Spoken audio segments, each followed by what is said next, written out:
Well, let's start here. So what we have here is a 16 pill that I redid a long time ago. This was back in 16. So now it's 2021, almost 2022. And it started out life as a Fat Boy, and it was completely, the cabinet was completely a mess on the Fat Boy. And I recased this thing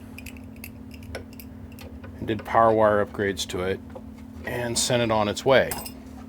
And the gentleman that owns this ended up getting diagnosed with some kind of cancer, I guess, and it ended up sitting for a long, long time.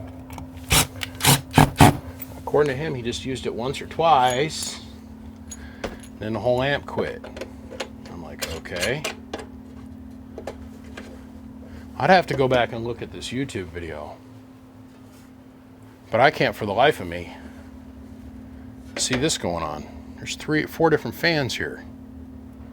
Different RPMs, different current draw. I know for a fact these 2 fans are going to overwhelm this fan and push air back out the other hole. So that's something else that we got to look at down the line. But let's hook this thing up and establish functionality. I don't see any burnt 10 ohm smoke indicators anywhere in here. What I do see is a fairly effed off relay. So I was telling him, oh hey, on-off switch is borked.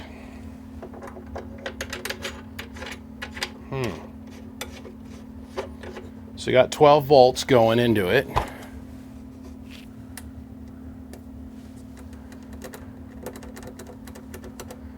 That switch is kerfucked. If I bypass the switch, then the disc capacitor coming off this on-off switch is effed off too.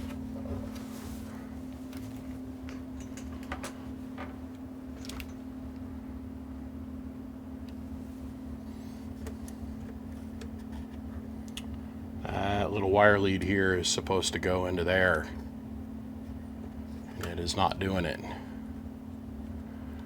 But our on-off switch is messed up.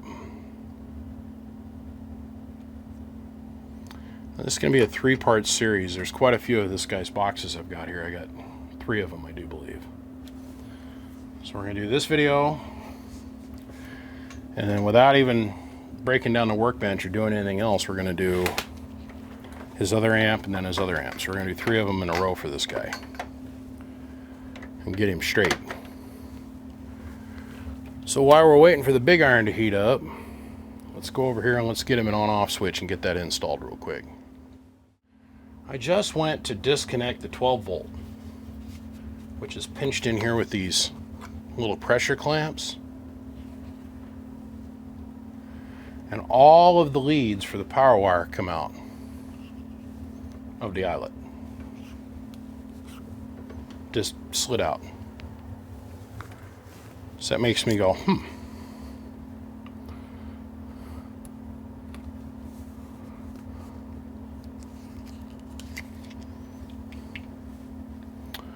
It's hydraulically crimped,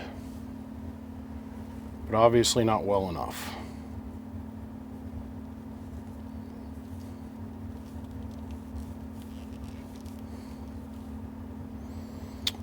Well,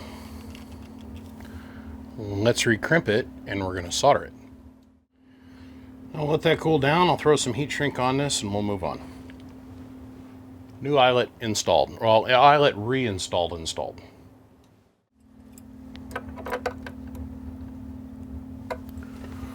Okay, that's tight. So now we're going to hook up the power wire, positive lead, that we just fixed. And got to do this in steps, because we got to understand where it quit at. I can't just go in here and, I got to go one step at a time. So he says it was completely not functional, it just shut down. All right. Hello, 1, 2. Please don't tell me it came all the way here for a bad power switch. Well, that's the case. Hello, 1, 2. Turning on. Turning on, turning on, turning on, turning on.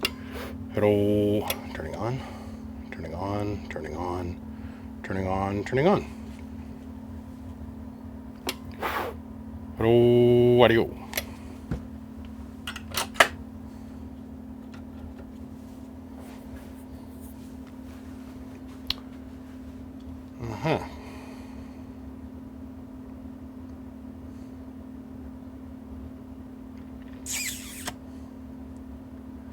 Well, let's fix the relay so it's actually held down.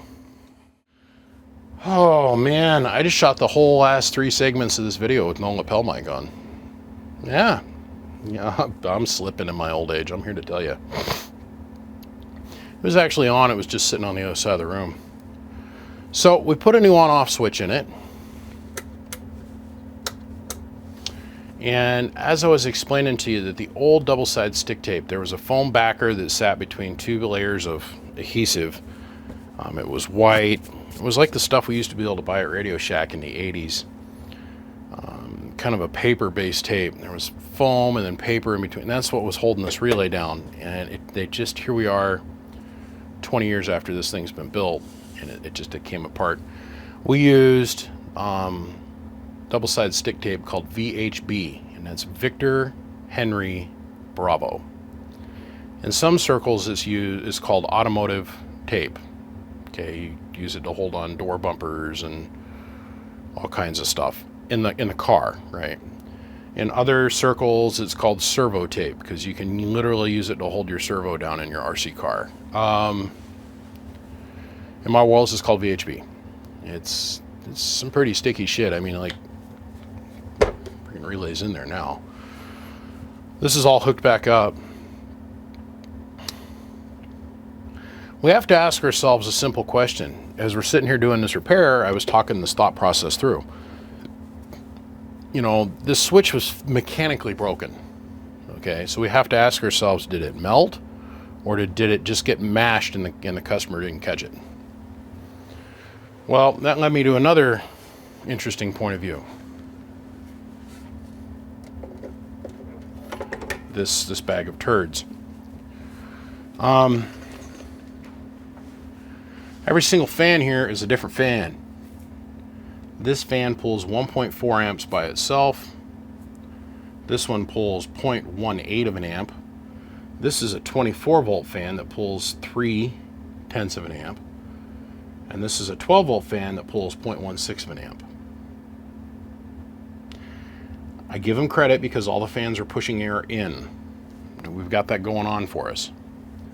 If I was to hook this up and run it, you would see that this one is producing more air pressure, is moving more air than everything else in this cabinet combined. This one is barely turning because this is a 24 volt fan. Where I'm going with this was the total amount of amperage draw from these 4, miscellaneously weird off-the-wall fans. Was it more current than what the switch can carry? Because the switch is only rated for about 2 amps. And the answer to that question is no. We measured it. Of course, you'll never get to see it because I didn't have my microphone on me, but we measured this and it pulls about 2 amps. Now, according to the voltmeter and amp draw, it's only showing about 1 amp worth of draw with all the fans on.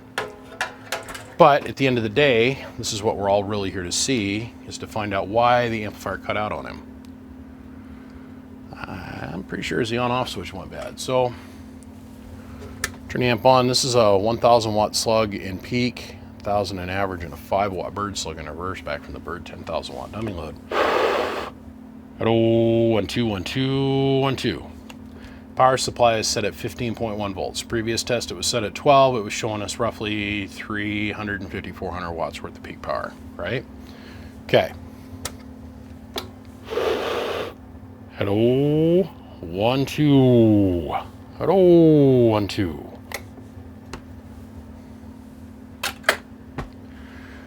The reason we gotta talk about the fans is because I would sure hate to call this guy up, tell him on the phone, man, you are a dingus. You rib him up and give him a little bit of crap about it. That everything had to come all the way out here just so we could go and talk about having a fan or having the switch repaired. But I get it. What if I just I left this the way it was? Repaired the fan, or repaired the switch, sent it back to him, and the fans were sitting there pulling, let's say, like 5 amps. And what was killing it was this switch melted down. So let's say, oh, ha ha, he, ha ha, your on-off switch melted. I send it back to him, he hooks it up, he runs it for 2 or 3 days, and then it quits on him again. Who do you think's going to look bad? Me. And I don't want that. And this guy was kind enough to send this back up here and wait the demonstrously long amount of time to make it so that I could work on things for him. So you got to think about all aspects of the situation from all points of view. Now, personally, the fans have got to be redone. I'm going to call, I'm going to talk to him about that. So if I cut away, and when I come back, we're redoing fans, you know what the decision was. If I cut away and we're putting the tin back on, and we're saying, oh, well, we're all done, thanks for watching, you all know what the decision was. I shall return.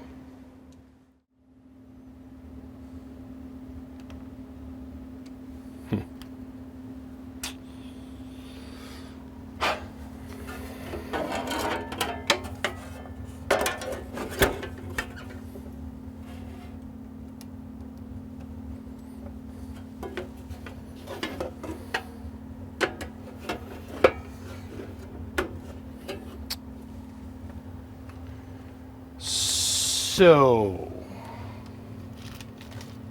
grab the screws for this guy. I think we all know how the conversation went yesterday. Called him up and I was like, man, I got to go back and look at the YouTube video. I could totally be wrong, but I said, what happened with the fans? And he goes, man, that was exactly the way you sent it to me. I was like,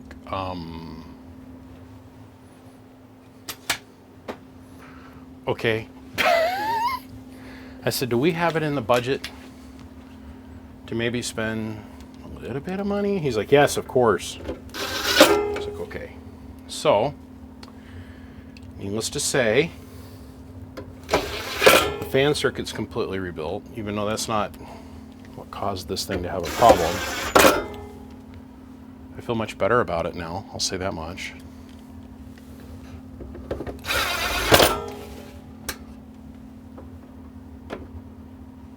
Still don't have a ground after 4 screws? Really? There we go. And now we're moving air. Now we're moving some air.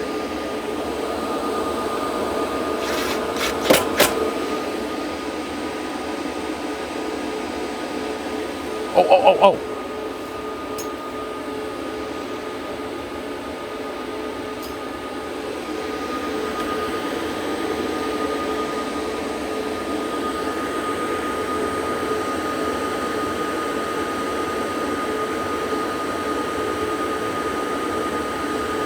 Okay.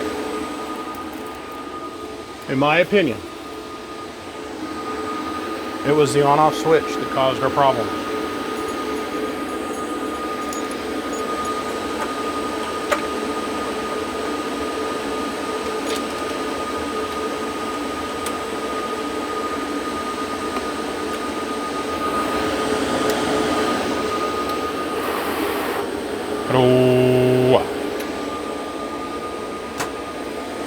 Let's turn our power supply on.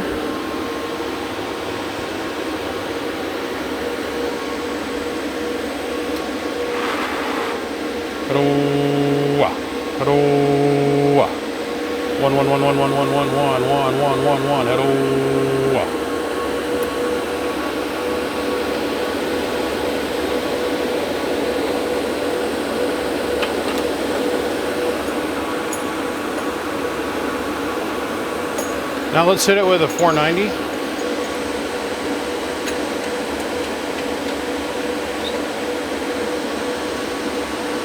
First test was with the 2950. Now here's a 490. Hello.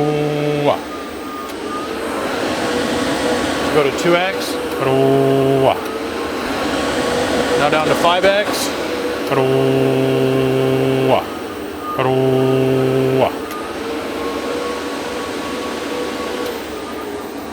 Hello. All right.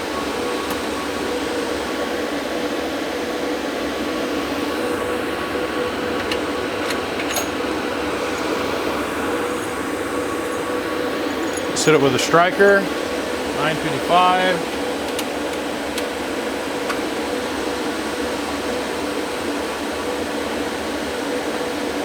Hello, 1 2 1 2 1 2 1 2. Hello, 1 2. Making 2,000 watts with 120 watts hitting it. Fans aren't horribly tripping out. I think we're good to go.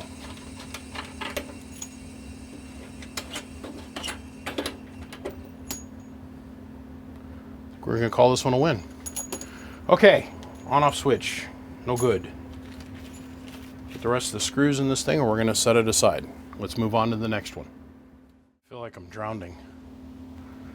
Of course, I get this feeling every single time I gotta go dig through the pile of stuff over there. So,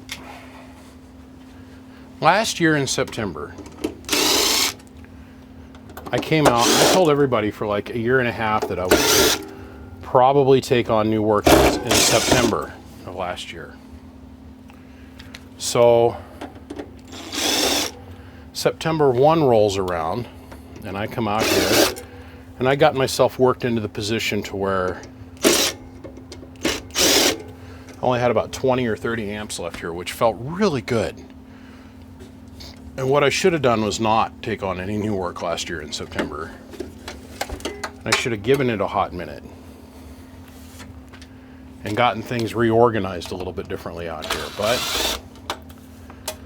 what people were doing is they were actually listening to me on the phone. And when I said to them, I'm probably not going to take on new work until September, what I should have said is I'm not taking on new work. Because I went and I put the YouTube video up saying I was ready to take on some new work, limited. And my wife comes home from the UPS store and she goes, well, I've got like 15 amps for you. People had sent their equipment in and had it timed to where it started showing up here on September 1. And if you go look somewhere around September like 15th or 18th, I'm like, okay, stop, I'm overloaded. I'd received almost 800 pieces of equipment in that amount of time, in like 15 or 18 days. This was received on September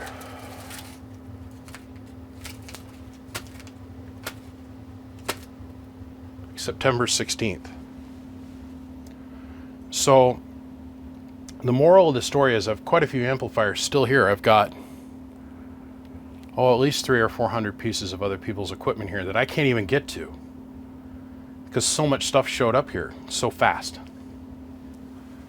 So when the guy calls me and says, well, it's been there for over a year, I'm like, well, okay, but so's everything else that's in my shop.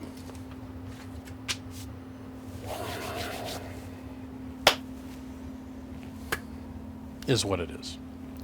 Let's focus on the task at hand. Let's get this 3 more of these done. So this is a 12 pill. Oh, lordy. The transistors are literally held in with wood screws. God, this looks like a Skywalker box. Let's see what the note says.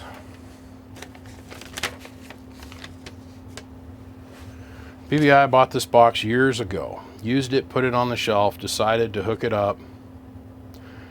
back up. This thing didn't work as it should. I'm not sure what was wrong with it. Unhooked it, checked on the inside, didn't see anything. The miss, blah, blah, blah. It looks bad, resistors, blah, blah, blah, blah, blah. Need you to go through it and find out what's wrong. Please call me. Okay.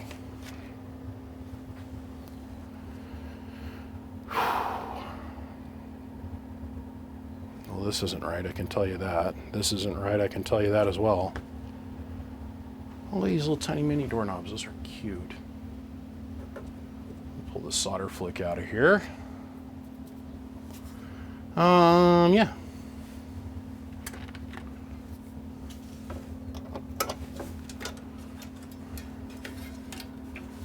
It's got never cools in it. At least it's got the appropriate knockdown resistors in it. Okay, well, fans are good to go. Let's get in here and take a... God, it feels like there's nothing in here, but there is. What the shit? How do I show that on camera? More shmoo. Shit. So this has got some repurposed Texas Star heatsink in it. And the fins on this side are going this direction, the way that we want. But this 4-pill section, the fins are going this way. So the air is not even just kind of flowing around. How do I even show that? The rubber grommets push through back here. It's all small stuff we can pretty easily fix. These caps are the wrong size.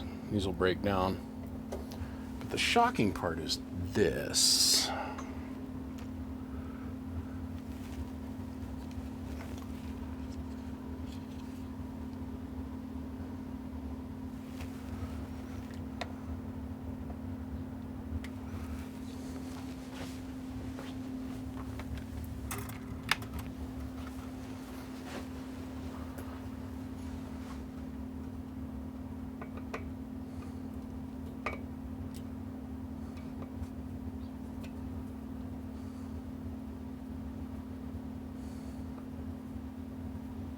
Oh, they're a fine thread. Okay. Well, that's not nearly as bad as I thought it was. I thought these were like sheet metal screws.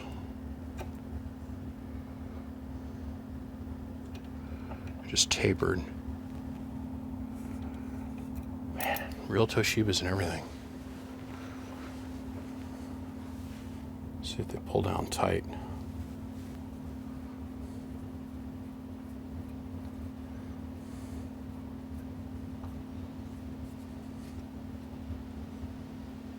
No.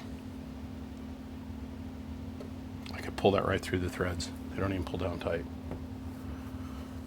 Well, let's see what thread pitch they are. Let's pull this one out instead.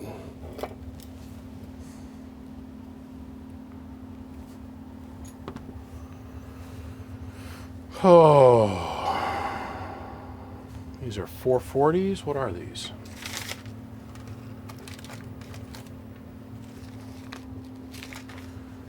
For 440s, it's all right. We can go through and re-screw these, but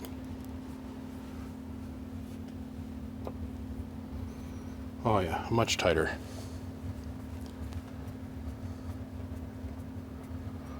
Oh man, I see my future. I gotta pull all the screws out.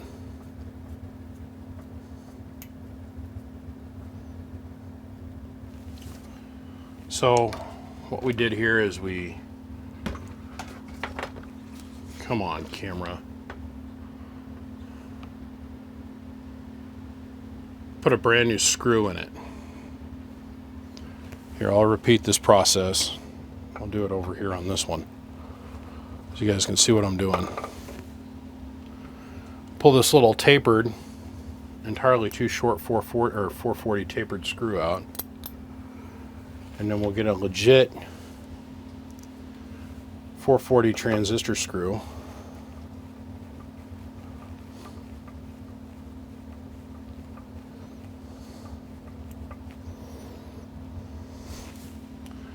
So that actually pulls it down tight, which is what we want. And I got to question all this other stuff, like What's the thermal compound that's between? We're going to find out because I've got to go over here and take this whole 4-pill section apart. Actually, the whole board's got to come out. With the heat sink being orientated the way that it is over here in this section, with it being sideways, yeah, I'm gonna have to cut the heat sink, rotate it, remount it, so like it's not in any of the mounting screws. The only thing holding the heat sink in place is the pill screws, which is very dangerous.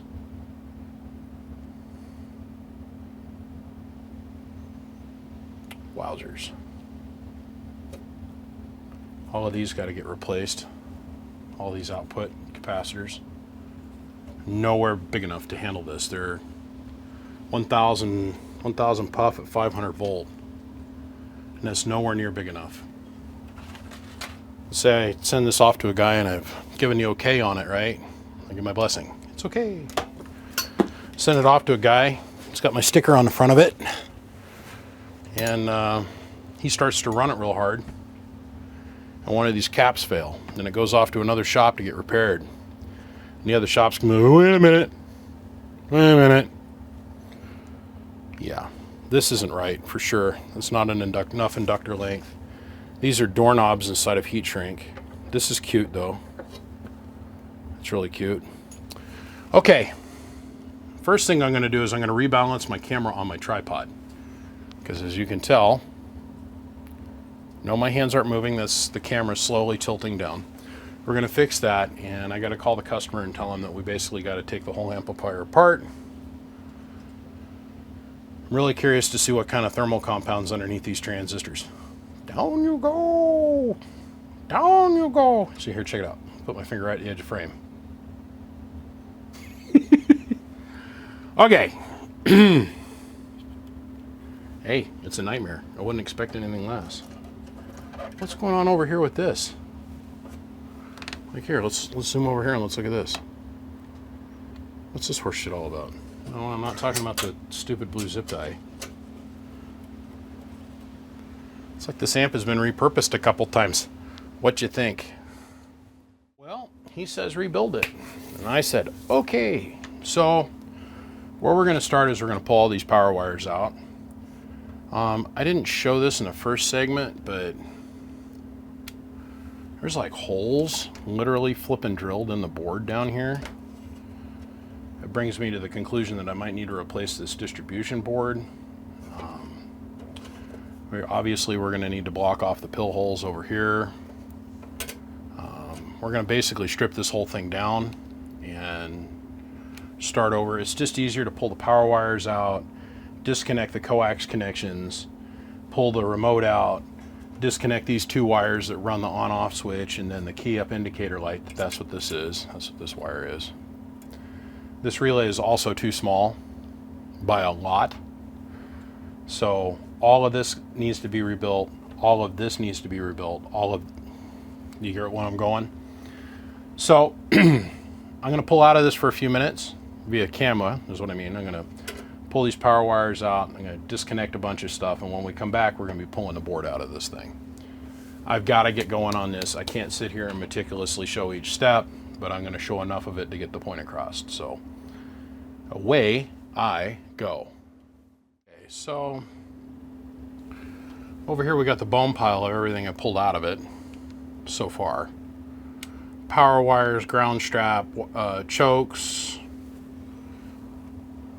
all of this stuff, little caps and crap that won't cut the mustard. Let's go ahead and let's pull this out.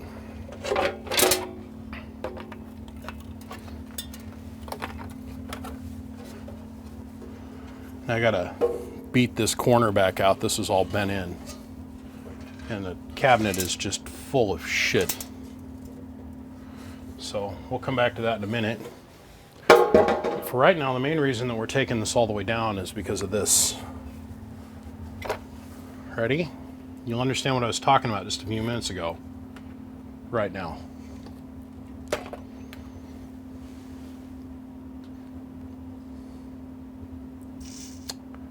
Yeah, Yeah. So the air can travel down through these. It's no big deal. But this heat sink is doing little to no work for you. So what? It's supposed to just kind of radiate its heat to the air that's flowing by it. So we've got to disconnect this heat sink, flip it around and make it so that it grabs all 4 of the transistors, and we get airflow across everything. Are we going to be able to make it work with this hunky heat sink? I don't know. But my next step is I'm going to work on pulling this off and getting this reorientated so that it's right. We got to have laminate airflow go in this direction. And I'm going to have to cut the heat sink too. Yay. Okay. So at least I got a silicone-based thermal compound going on here. This was orientated like so. It works better if we orientate it like this. Obviously, we can get more airflow through the heat sink fins this way, which means better cooling. Not as much metal mass, of course, but I can see why they did what they did. At one point or another, this heat sink is set like this on a board at some point or another. And they had a screw break off in the heat sink.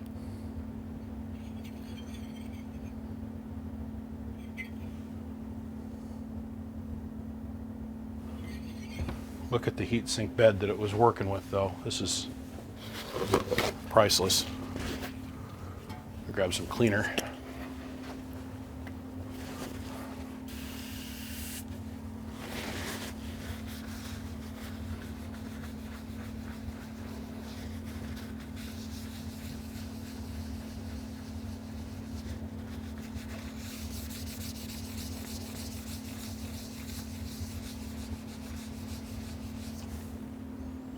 We got holes on top of holes on top of... Man.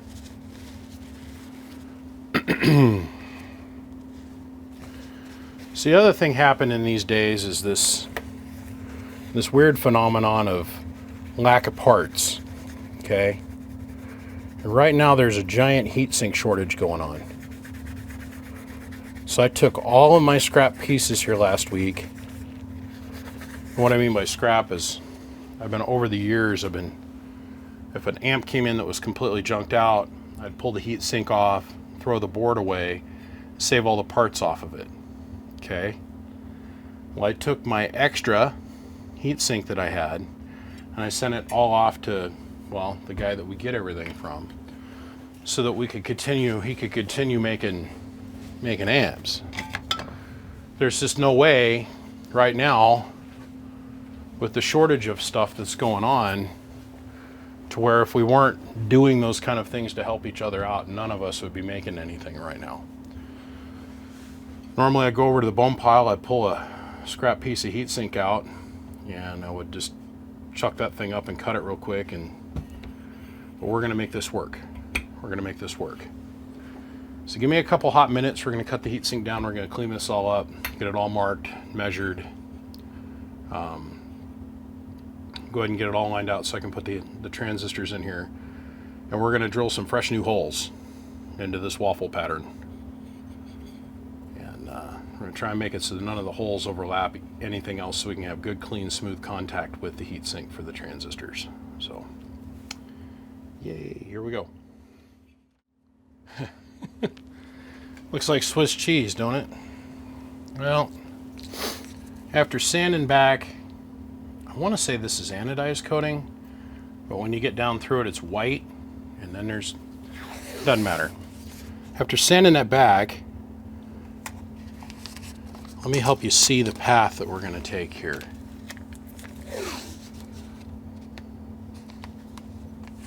If we disregard all the other holes that are in this mess, I found if I orientate the heatsink thusly, I've got a nice clean path, and if this hole here, let me show you. It's going to completely miss the foot of the heatsink, or the foot of the transistor. Let me grab a junk 2290. I'll show you what I mean.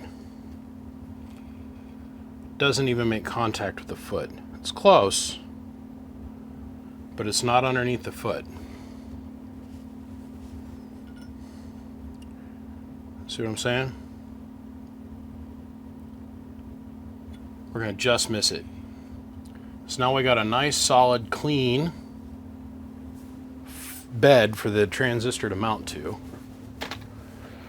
And at $200 and some a piece per transistor, that works out to be $1,000 worth of transistors we're putting on this one hunk of heatsink. Yeah.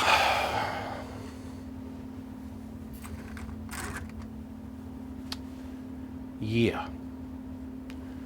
So let me throw some thermal compound underneath this, and of course we've got all the edges of these champed, and we've sanded this thing. I mean, we put the Scotch-Brite disc on it, so we're smooth,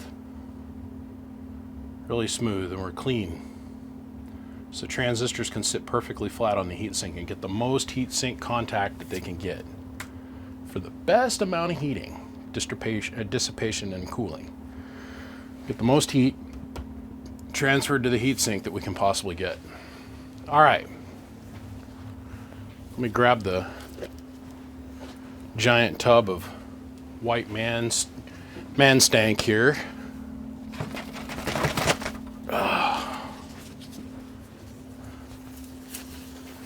Remember, a little bit goes a long way. We're not trying to do a facial or nothing here. We're just a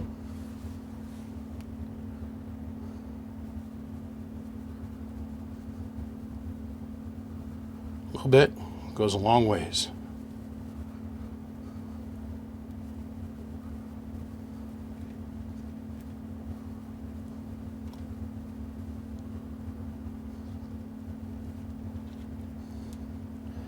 People put this down like it's going to make the amp work better or something. The whole idea between thermal compound is to just take up the small micro gaps between the foot of the transistor and the heat sink. You go and pour a ton of sauce on this thing, the thermal compound actually acts like an insulator, and it'll cause you to have more problems than what you solve. That white strip, it's kind of like the landing strip on a girl. That's the only little hunk of real estate I care about. And I'm satisfied that we were able to find this out of this beat up hunk of shit. It's almost 4 hours into this now. And I feel like I haven't gotten anything done, but I know I got a lot done. That's the last one of these. I don't feel that you should ever have to drill the hole in the transistor to make it accept a screw. That's just my opinion, of course. You know, opinions are kind of like assholes. Everybody knows the rest of the cliche saying. Okay, so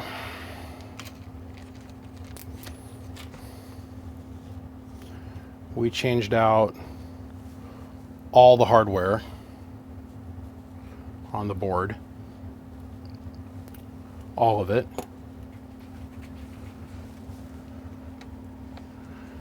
And we fixed this mess over here too.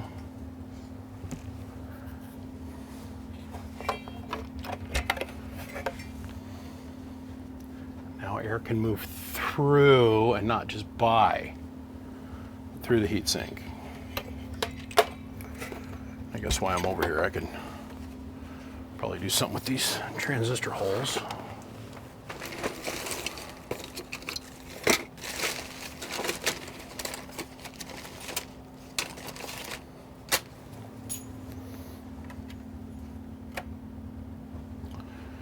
Yeah, that'll work. What do I want to use for tape? Here, we'll use this Captain.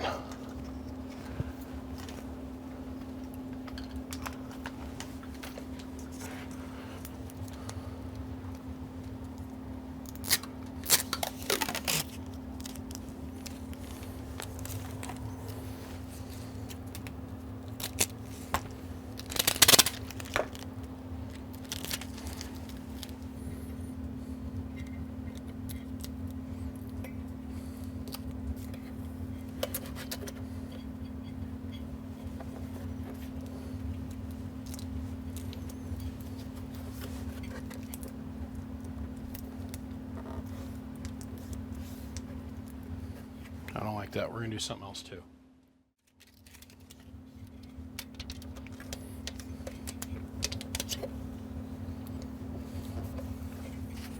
There we go.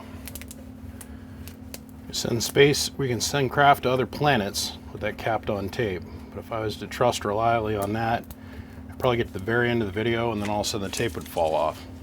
That's what it is. The very end of the roll too, so. Got capped on and aluminized ducking tape. That should do the job, I do feel. Okay, so I think I'm finally at the point where I can go and maybe put this back inside the cabinet here in a few minutes. Since we got all the underlying nightmares fixed for the most part. I still don't. It's like I gotta replace this cap, and this cap. Because I don't trust them. The customer has made it very clear to me that he's just gonna sell this box once I rebuild it. So that means my name's going to be attached to it in the sale of this thing. So it's got to look a certain way and run a certain way. You know what I mean? It just is what it is. I'm done arguing. Just do it. Okay, I'm going to actually replace this entire center distribution. I'm going to pull up that bundle of caps, disconnect that wire, and I'm going to peel this up. We're going to replace this and make it nice, new, and clean, and without holes in it. You know what I'm saying? I should have just ripped this thing all the way down, pulled the transistors out, and started over. Might have been a little bit quicker. Okay.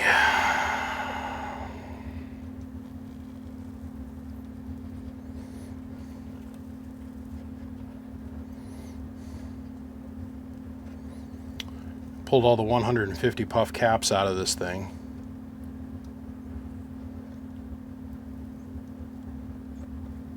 Measured them. One of them was all the way down at 75.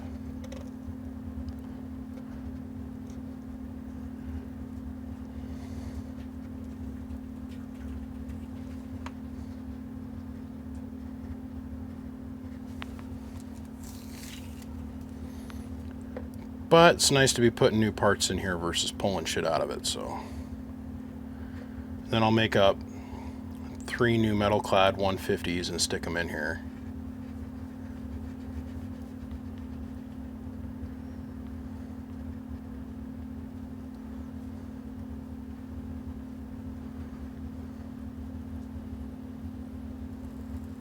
I couldn't leave it the way it was with the holes in the board and stuff. So what you guys don't get is those holes, they had globs of solder in them. So the only thing that was insulating the positive from the negative in this particular situation today was some double-sided stick tape. Nah, that's not safe for a whole host of reasons.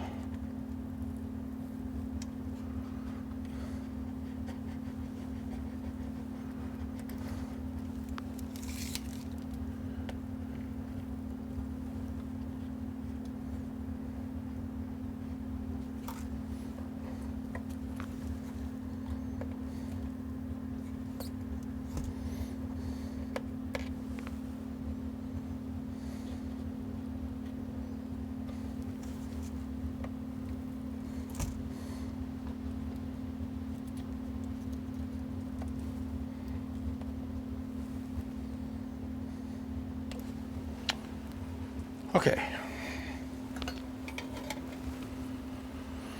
Let's see, what's the last thing I want to do? I want to check all these.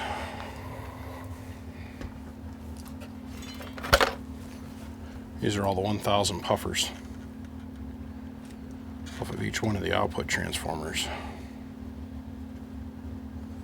That one's only off by 100. 904, which is a lot, by the way.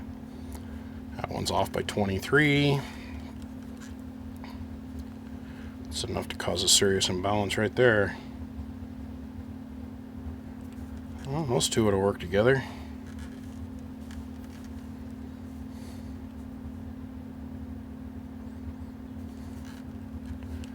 We're checking the 1,000 puff capacitors that come off the top of this. And the stuff like that you don't get to see is me sitting here resoldering the top of the transformers and sucking all the garbage off the top from the shitty solder work, and sucking all the garbage off the back, and hours. But this is my job. This is the situation I've created for myself. Whoa! Oh. So now one, I guess so far we haven't had anything surprisingly low.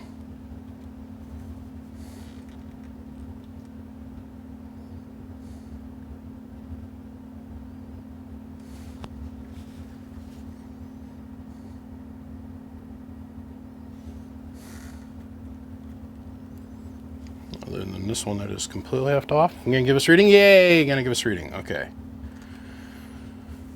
Alright, so that one being down below 100, or 100 off, down below 1,000, I bet you that caused a lot of problems too. So, okay. Now,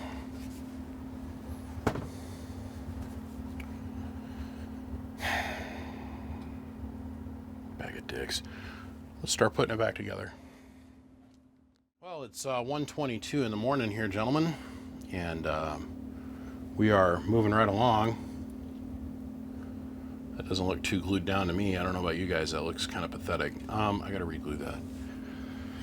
We washed it.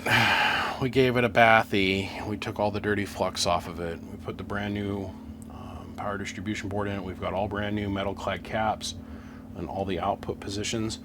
I figured out what happened to it. Where'd they go?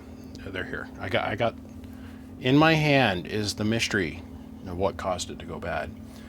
This is a brand new output tuning cap, brand new output inductor coil, brand new inductor coil, separated on a nice big standoff, so this can't move. Really BBI, we can do better. Got a sliding capacitance tube so we can dial our input capacitance down and make it exactly right. Cleaned up all the solder work around all the transistors. Look, these pills, they look like brand freaking new. Look at this. Oh, they're pretty. Check this out. Look at them. Look at that. Underneath all the schmegma was good beautifulness, I swear. It's like benchode. We washed all the benchode off the board. Now, if you know what benchode means in India, you'd be laughing right now. But since we're on YouTube Gargler, gotta be kind of careful about what we choose to say. Yes, it is 1 o'clock in the morning, and I'm a little bit dingy at this point. I should be in the house sleeping. But there were these two cutesy little doorknobs. See, these cutesy little doorknobs? We're just gonna set them down right here. The two cutesy little doorknobs were attached to this woefully inadequate freaking 10 amp relay. Woefully inadequate. Ooh, alien heads. And these totally shit coax connectors. We're going to replace the coax connectors with nice good ones, by the way. Anyhow, they were attached. The input tune for this box was off of this lead with these two door knobs. These are 25 microfarad a piece. Odd value. Anyhow, and then over here, there was a smaller capacitor, which is 830 puff, which seems retardedly high to me, is what was holding the old inductor coil in place, which this is the input tuner. Very impressive. Here's the output tuner, here's the old one. Also equally as impressive. And then we had these two doorknobs here. But the main problem that we had with these was these two little, I mean, I like these little doorknobs. These are cute. I remember I saw one of these at a ham fest one time, and I'm like, I gotta give me some of those. They look good. It's like that chick that we used to know in high school. She'd fool all of us. She'd show up to school, and she'd have that dress that you could get out of an egg at a gas station. But, smoking hot body on one side, but then you turn around and look at the front side of her and oh my God, never met a girl that needed a nose job so bad in my life. I mean, it screwed up the whole face. We all know what we're talking about. We've all met that girl. I say this fairly confident, taking into account my viewership on YouTube is 99.99% male. And I'm pretty sure that 0.01% that's female, they're probably logged into their wife's account and they don't know it. So I don't think I'm going to hurt any feelings here today, but she looks good from this side. But then on this side, she's having a bad hair day. She's having to take the walk of shame. These doorknobs are messed up. Messed up. It's split right down the middle. And if we look at this one, we can see that this one's damaged as well right here. You can see the energy that took place here transferred over a little bit and jumped across and screwed up this one as well. So this is a lot of our problem. These are too small a kV and like crazy values. That's probably why the amplifier was not working so hot. This was our entire tuning circuit on the input side. Way off. Anywho, we've corrected the problem. Well, at least I thought I had. I'll fix this. But we're finally at the point now where we get to put this back in the cabinet. Fortunately for me, this is where I'm going to call it quits for the night. I'm going in the house because once again it is 1:27 in the morning. And yeah, we'll be back at this tomorrow. We'll slip this back inside the cabinet. We'll do something other than this for power wire. I mean, this is also really cute too, but if you can tell, this has seen better days, and that is from the O-ring here off-gassing into the rubber of the wire. And this Blitz Audio USA Temtrix Audio power wire in the form of 8 supposed gauge. 8 supposed gauge. Now, believe me, that's an actual real measurement term. Let me cut that down. Hold on, let me go over here and let me get some real stinger stuff. It says 8 gauge on the jacket, but I question its actual 8 gauge abilities. Okay, so this is Stinger 8 gauge. And this is Audio Blitz wire 8 gauge. This is way smaller. This would be like almost 6 gauge. Now let's go look at the inside of the wire. Here, let's pretend like this thing's got zoom on it that works. We'll go with that for a minute. Don't worry, it'll eventually focus. If I put enough metal mass or meat mass in front of it, look. This wire is almost 3 times the size. So Blitz Audio Extreme Twisted Ultra Flex O2 free 8 gauge power cable made by BULLZ Audio. Buell's Audio is garbage. Here, we'll save the whole world the heartache of having to go over that again. We'll just throw it in the trash right now. We'll put some new power wire in it and we'll make this thing run here tomorrow. But here's our problem. We've obviously given it some upgrades. Ooh, shiny. See you guys tomorrow. It's time for me to go to bed. We'll see you. Bye-bye. Quick little side note. I'm on the phone with Zane at Big Rig Radio at the moment, and he tells me that this stuff is called Bull's Audio, B-U-L-L-Z. I still think it's Blitzed Audio, whatever. He's proceeding to tell me that apparently Bull's audio wire is even aluminized at that, and I would say yes, I'd totally agree with you, since it was crap when I unsoldered it, and it just basically all fell apart when I unsoldered it. So it's aluminized garbage with small strain count. That shall not pass. Okay, I'm gonna fix this, and I'm gonna go to bed. Obviously, you can tell I'm tired. We'll see you. Bye-bye. And after. Just like that. So, let's start the reassembling process here.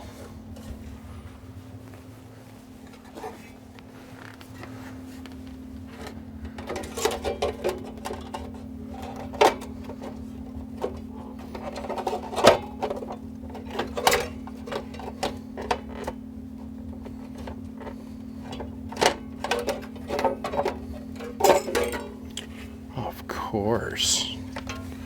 Of course.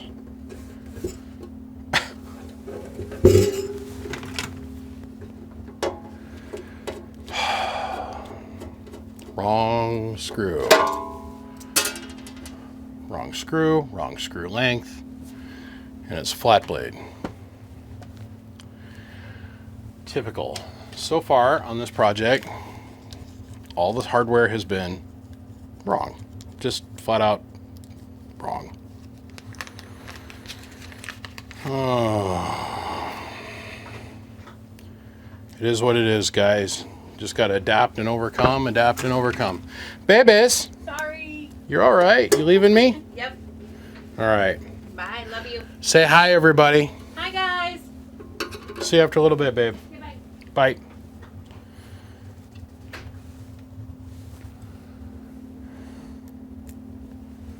The wife. The wife. Negative. Let's go on to screw number 3. That's what happens when you buy your rubber feet from Ace Hardware, I guess.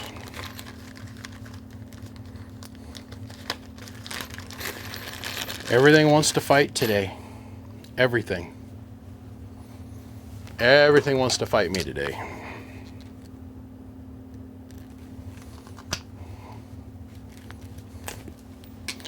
Now we'll go over here to the commercial belt sander. I mean grinder. It's a grinder.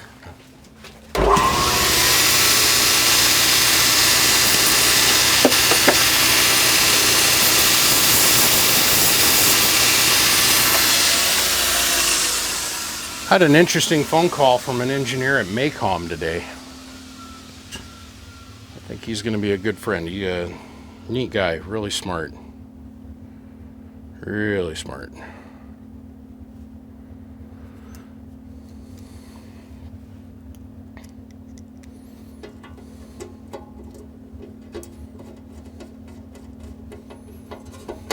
Okay.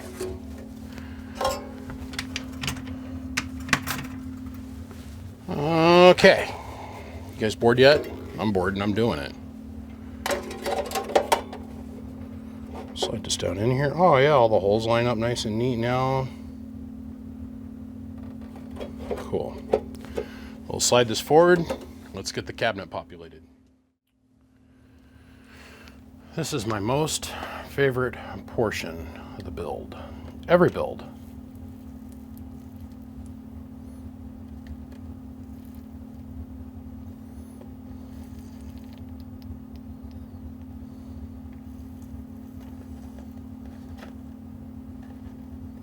I love this part. Truly eating solder smoke right now.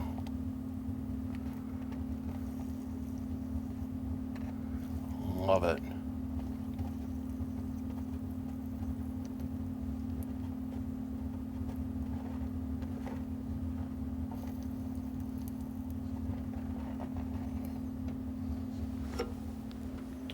That will work way better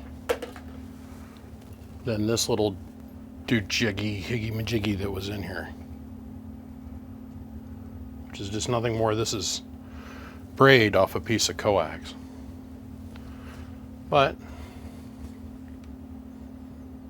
that'll work. That will work. This is it. It's got all the right place, all the parts in the right places, and all the connections are well enough. I'm very interested to see how well this works. Of course, we're going to have to adjust the input inductor length and the output inductor length. We added tuning tubes so I can get it very precisely tiled in. I'm not a... Wow, they got the cabinet warm over here. Whew. Big iron, lots of heat. By the way, I can unplug that right now. Might cool down in the next decade. We strip the wires back and we'll get them shoved over here into the amperage receptacle. We'll get a piece of 0.0 gauge wire and attach it to the back of the cabinet.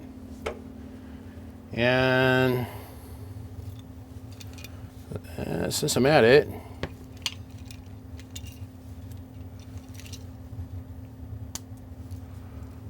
all of this junk. Let's throw that away.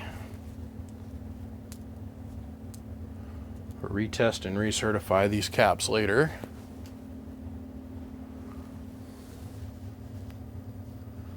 This will all go away. This can go away. I need to save that. It's for an RC car, Bird 43, body pins. The switch can go in the trash. The zip tie can go in the trash. All these 632s. These are all the little balls of solder that I dug out of here. Out of this amp that were just randomly floating around inside the amp. Scary once you think about it. Because this is all it takes to have your amp burn up and quit working.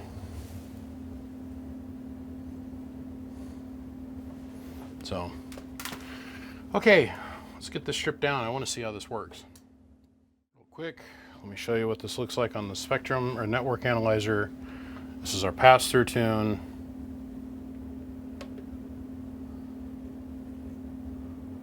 I mean, got nothing for, as far as response goes. From 1 to 37 megahertz. So yeah, this will work for where it's going to get used. Okay, let's move on.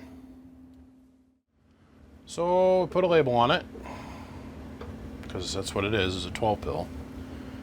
The more I look at this, the more I realize it's put together with motley parts. Like these transistor transformers are original. This is like a Fat Boy. This is an X-Force. If you look at them, you can see there's a little difference. Like the faces are cut and so on and so on and so on. We got everything to sing the same language, which was no small feat. Had to change our input capacitance on each one of the 4-pill sections. This thing didn't want to tune. It just didn't want to tune. But we got it to run, finally, many hours later. Okay, so we got a 1,000 watt slug here in peak, 1,000 in average, and a 5 watt slug in reverse back from the Bird 10,000 watt dummy load. We're going to take the derail bench radio. Hello, 1 2 1 2. We're going to kick that into our little 2-pill. Hello, 1 2 1 2. We get about 580 watts out of our 2-pill, and we're going to drive that into the 12. So let's slide this back a little bit.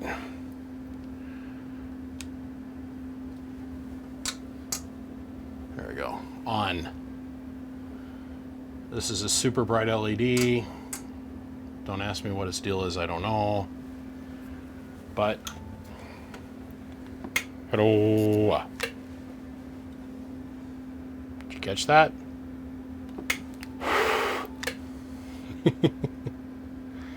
Okay, so, hello, easily in the corner. We got the bird watts on the derail bench radio turned all the way down. Sorry. If you could see what I'm having to do to get around everything here, because you guys keep sending me more stuff. So now we're on the 2,000 watt scale. Come back over here. There, Mr. BBI. Now we're back on the 2,000 watt scale. Hello, easily in the corner once again. Now we're gonna go down to 5x. So now we're reading that middle scale. The 10 watt is 1,000, the 2,000, or the 20 is 2,000, 30 is 3, 40 is 4, and so on. Hello. It's easily making over 3,200 watts on 15 volts with 600 watts of drive. Hello. Pretty darn good. Input reflect. Hello. Nothing. I had a guy make a comment. He goes, your computer's tripping out from all the RF getting into it. Well, no. Over here I have this USB cable, and I use it to plug into one of my cameras. And it lays in here with all this other stuff. And if I get it a little tiny pubic hair too close to everything I'm working on the workbench, it says, the computer makes the computer say that oh, stuff is disconnecting and reconnecting. It's just a proximity thing. See here, I just moved it away. Hello, 1, 2, 1, 2, 1, 2. This thing's good to go. Finally got this nightmare undone.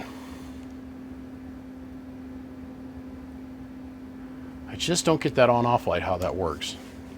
I get that it's a tricolor LED.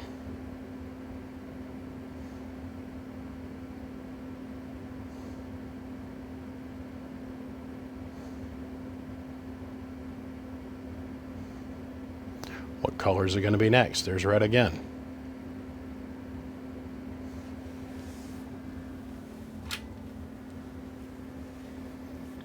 Hello. Hello. Hello. Hello.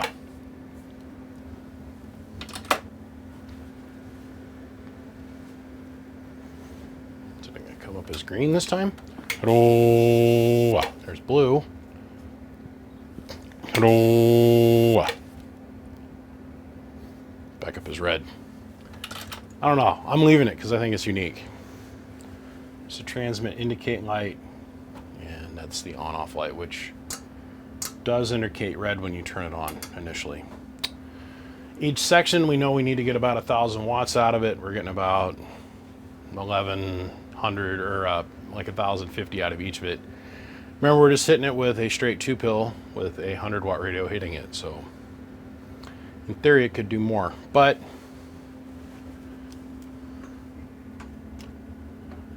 it doesn't look teabag, taking into account the mess that it started out looking like in life. So, okay, last step of this process is to put the lid on it and make sure all the fans work. Come here, fans. Y'all gonna work, right? Y'all gonna work? Hello. 1, 2, 1, 2. Hello, 1, 2. Hello, 1, 2. Fans didn't slow down. Fans didn't even know anything was going on. And today, I'm done. This one's done. Done. I do believe the guy that owns this amp, he's going to resell it. That's the reason he got a sticker. But I guarantee you, if it doesn't have this little rebuild label on it, you don't get to sell this as my actual work, because I will argue and argue and argue. Not my parts, but it is a semi-decent rebuild. It's not the whole kitchen sink thrown at it, but it's pretty close. I mean, I pulled the whole freaking board out. Okay. Hopefully the bass amplifier isn't such a bag of dicks.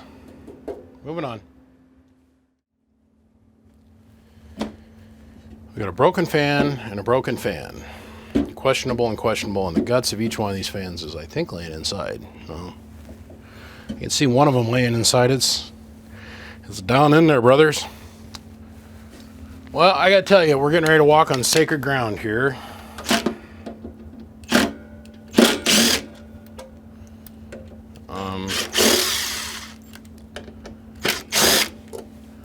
The customer of mine here was a big fan of this dude. And he's telling me that this is one of these guys' last boxes. I said, the last one? He goes, no, just one of. I'm like, okay.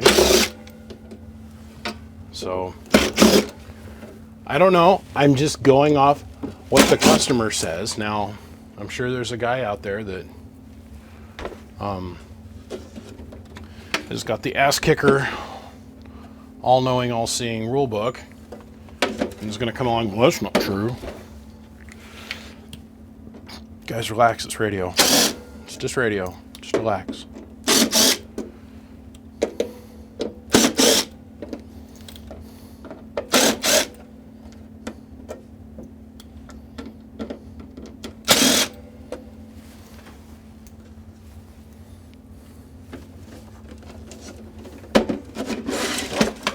Oh, yeah.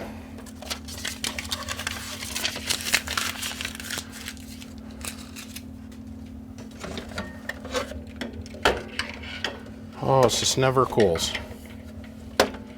This thing's been burnt up a couple times. I'll show you what I mean in a second. Let me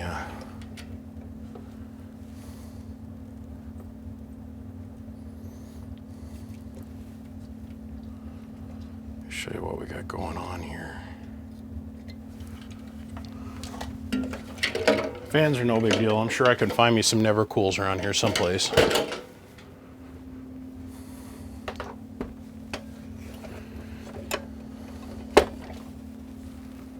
Oh, okay. It's not too bad. So if we go down here and start looking, that one's been popped. This one has been popped. Because the 10 ohm smoke has been released from the situation. It's a little bit trick of a tune, man. It's this pure inductor combination system where you don't drop back down the coax and stuff. I've covered this in many videos. These things work, they really do. I mean, this is arguably one of the cleaner stickman boxes I've ever seen. Yeah, it's open back here. You get almost 3 fingers in her, and I got big hands. All the back slots are wide open in this thing, so we should probably block this off and this off. And probably block this off here, so we can make it so more air goes down underneath the heat sink and actually carries heat away. That's probably what's causing this thing to die.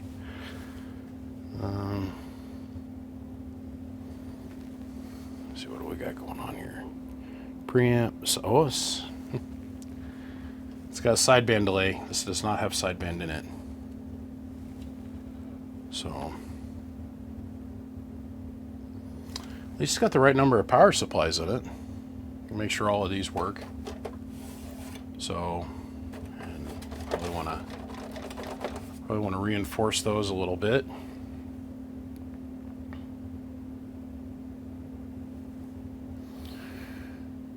Okay.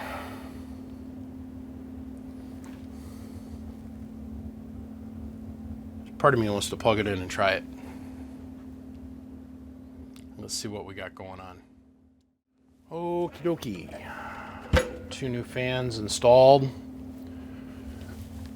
These pieces of junk, throw them in the trash. All the hardware for this, what they had done is used flat blade hardware, and then when they shoved it through and they put the nuts down on it, they cut the nuts off. The phone is ringing nonstop. I haven't got nothing done today. They cut the nuts off, and of course when you go to unthread all that, it screws the nuts and the hardware all up. So throw that in the trash. But this is repaired. And now let's go take care of our cooling on the amp. Okay, so we've got all the cooling set up here. And I think we're going to put a 5-watt carrier into things here. I think what is going on is these inner transistors, these 4 inner transistors here, are taking a ton of punishment. And I honestly feel, short of something being underneath the pills, they're holding them up off the heatsink, we're having a heat soak issue that's taking place. Like, you've got these big vents along the back of the cabinet, and all the air is running out, and the heatsink, substantial that it is, because it is from here to here, very substantial that it is becoming permanently heat soaked, and there's no mechanical cooling. There's no air going through to pick up the heat. So we're going to run this. We're going to do a couple long heavy keys on this, and I'm going to sit here and I'm going to watch these inner transistors, because I washed this too, by the way, since you've seen it last. This has all been washed. I cleaned all the schmoo off away from all the transistors and made sure everything was really good and clean, because I don't want to have any chances of this failing. The pill strips on this one pocket have been, the transistor's been pulled out so many times the pill strip's starting to peel up. So I want to eliminate all the variables. That makes sense. I want to take away any little solder flake or shmoo or anything that might be stuck underneath the board. It is making power. There's no doubt about it. I just want to see how hot these inner transistors are getting, because if it's this pack of 4, because we've had this one pop and this one pop and that one pop at different times, I'm assuming. If it was one pocket that was constantly giving us issues, then I would think it was something underneath the transistor, like in the pill pocket, like a little piece of solder or something that was keeping the transistor from sitting flat. So let's get into this here real quick. We got the FLIR booted up. Hold on one second, gentlemen. Yes, my dear, you are home? Yes, I was bringing you dinner, but I'll put it in the... I'll be in just a minute, babies. So now, let's, these ferrites are hot because I just got done soldering in the power wire upgrades, which is very slight. I found with Stickman guys, the dudes that run Stickman equipment, they basically just want me to fix it and kind of polish it a little bit more, but they don't want me to do massive changes on the inside of the box, because then we're changing everything then. So let's go in here and let's take a baseline shot, which is right there. Now we'll go ahead and we're going to bring the amplifier online. We'll put a 5-watt carrier from the D-Rail 955 in it. So we're going to make it, oh yeah, it's working good. 1, 2, all right.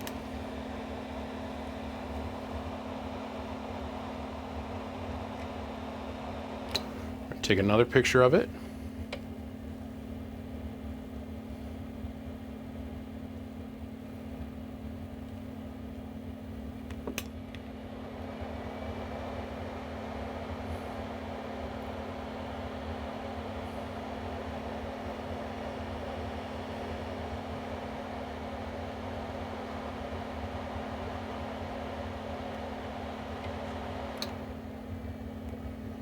These pictures can be a little deceiving, because I can move the gun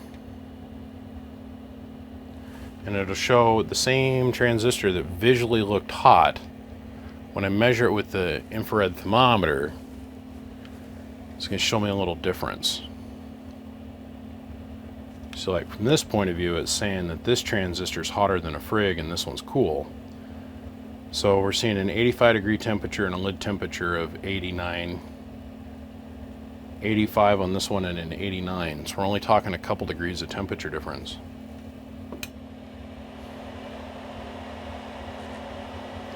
Then this one on the end, we're getting to 120 pretty quick. Its paired partner is also at 120, but visually with the FLIR, it looks hotter. So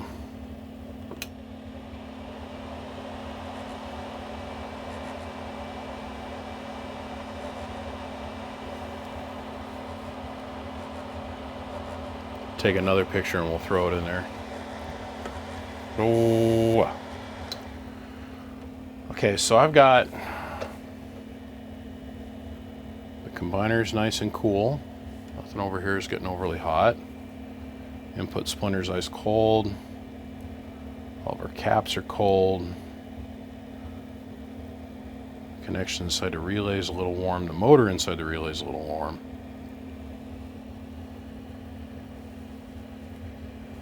Then the overall heat sink is 73.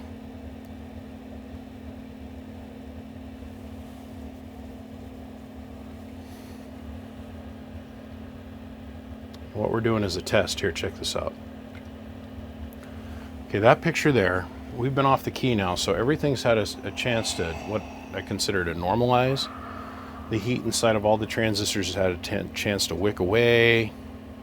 We're just looking at once again, we're looking at the top side of the transistor, not the side that's mechanically doing the work, getting rid of the heat. This is consistently hotter, this one transistor. This has obviously popped a couple times. And just looking at it, it looks like it's kind of canted.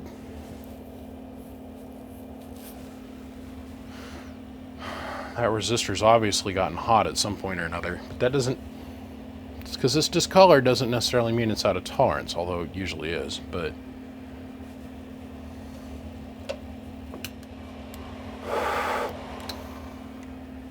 just so you can understand what's going on with the needles over here in the background. This is a 1000 watt slug in 1X.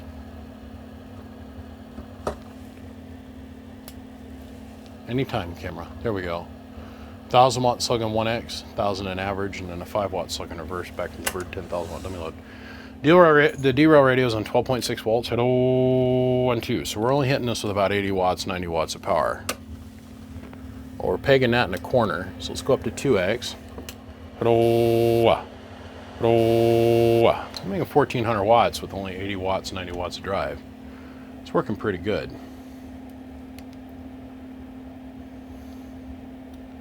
The heating thing has got more of my attention though than how much power it's producing. I know that that's working. And I know all the transistors are working. I can physically see them doing their job.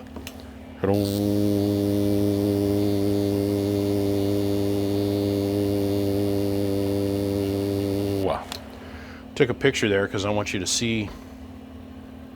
You can see the heat down around the tabs and at the base of the transistor and stuff. And the transistor is moving the heat away. I mean, the heat sink's moving the heat away.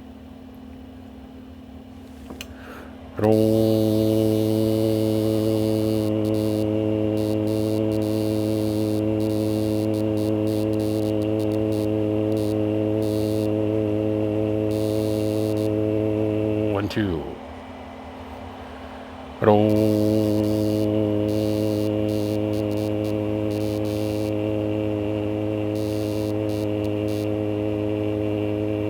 1 2.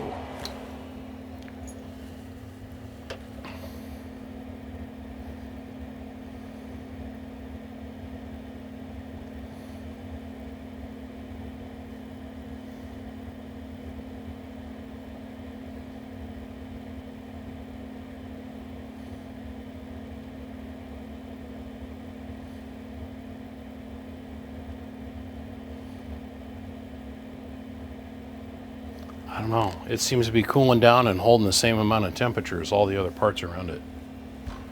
I don't think we got an issue here. I honestly think that problems that we were having with this box was because we're letting all the air run right out the slots in the back and nothing was getting forced to go underneath the heatsink.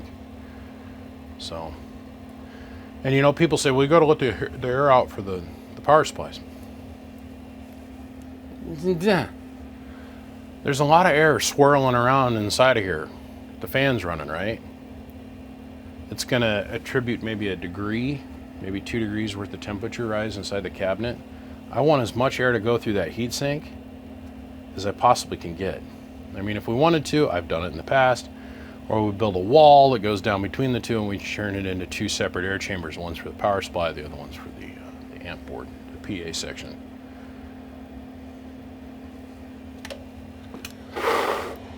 Hello, 1 2 1 2 1 2. God, the input tune on this thing is great. Hello, 1 2 1 2 1 2 1 2 1 2 1 2. I don't even know the mic gain up all the way on the derail radio. Hello, 1 2 1 2 1 2 1 2 1 2 1 2 1 2 1 2 1 2 1 2 1 2 1 2 1 2 1 2 1 2. Hello, 1 2 1 2 1 2 1 2 1 2 1 2 1 2 1 2. All 3 sections seem to be working the same. Hello, 1 2 1 2. Okay, transistors are to 165 now.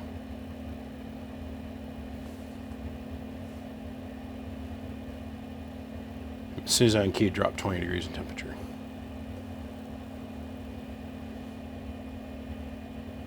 Most powerful tool that I have out of all of this shit.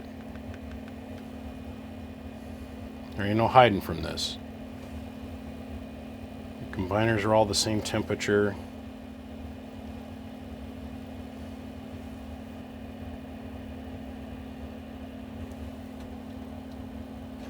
It's a little warm, but it's not like dangerously warm.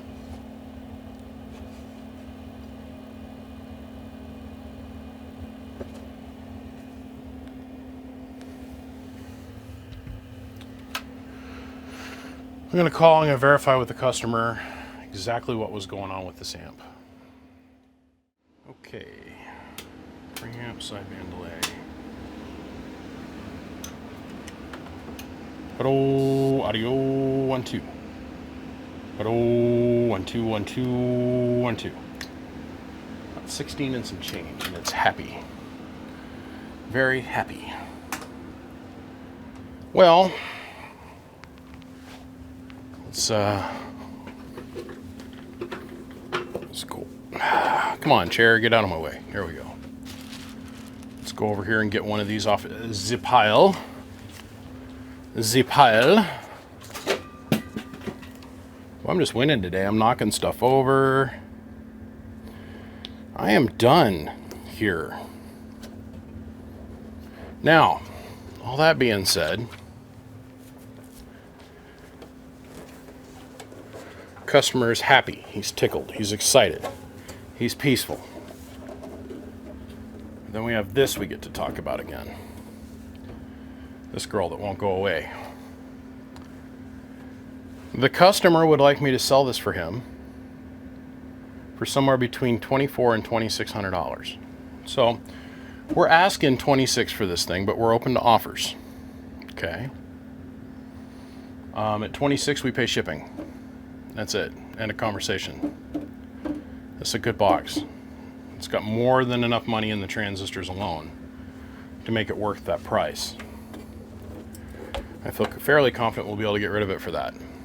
Like, very, very confident. So, if you're interested in this guy, call me, text me, hit me up. I'll be around. There's a phone number. So, on that note, we'll see what happens. I can also add whatever clip you want on here. So, hit me up. Let me know if you're interested in buying this. It needs to go to a new home. So, give me a ring. Gentlemen, my name is BBI. I want to say thanks for tuning in and following along. This is a long video. It took a long time to do. But everything's fixed. It's in first and best working order that we can possibly get. And now I'm on to the next one. And the next one after that. And the next one after that. And the next one after that. I appreciate you. See ya. Bye-bye.